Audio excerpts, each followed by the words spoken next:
Debout pour le travail et pour l'éthique avant qu'il ne soit trop tard. Debout en nous rappelant devant chaque choix, chaque action, la pensée d'Emmanuel Kant.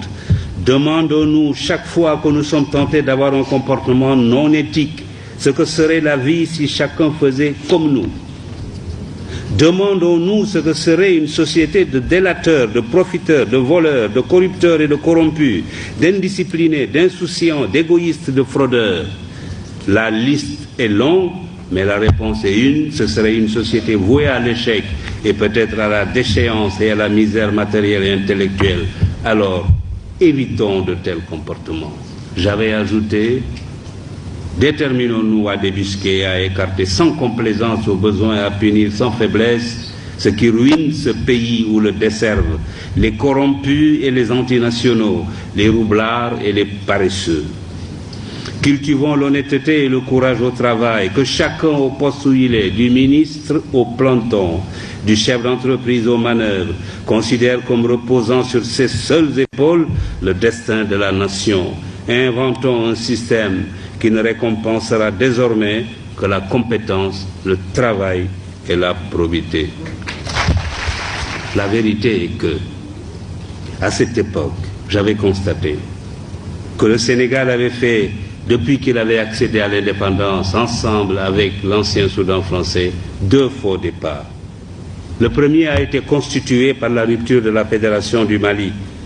Je regretterai cette rupture toute ma vie, surtout aujourd'hui, où chacun est convaincu que la principale erreur dans ce continent est d'avoir accepté de le diviser en micro-États, livrés face à nos maîtres d'hier, à la fatale loi de la division qui amoindrit et affaiblit ce qu'elle divise.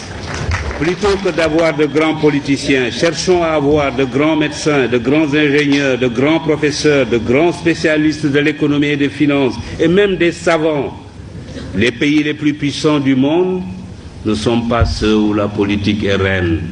C'est plutôt le contraire. Les Marocains ne sont pas les seuls à se soucier de l'éducation, du travail et de l'éthique. L'Asie du Sud-Est, les organisations internationales et même les pays développés ont décidé de s'engager sur la voie de l'éthique. Des comités et des commissions commencent à se dresser un peu partout comme des sentinelles de la vigilance morale sur les routes de la recherche scientifique et technologique, de la gouvernance, de l'entreprise, du négoce, du sport et de toutes les activités humaines.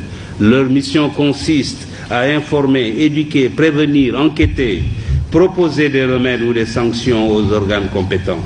L'éthique est désormais enseignée dans plusieurs universités, écoles et instituts. Il nous faut participer à ce mouvement. Il faut alors que dans nos institutions, dans nos organes, nos administrations, nos ateliers et nos bureaux, partout, suivre cet exemple. Il faut que triomphe l'éthique au Sénégal. L'université Cheikh Anta Diop doit donner l'exemple. Le pouvoir est fait pour servir. Il est passager. L'argent ne sert qu'à satisfaire les besoins. Au-delà, il est inutile. La deuxième condition du règne de l'éthique, c'est l'éducation. Il est indispensable que nos enfants et nos petits-enfants bénéficient d'une bonne éducation. Tous mes amis des pays émergents me le disent, la clé de leur réussite, c'est l'éducation. Que nos étudiants entrent à l'université comme on entre dans les ordres ou au Dara, et que les meilleurs soient mis dans les conditions optimales pour devenir des cadres de haut niveau, ou même,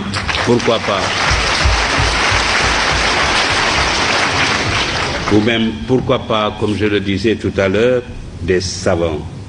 Bien sûr, cela nécessite la réhabilitation de la fonction technique au détriment de la fonction politique.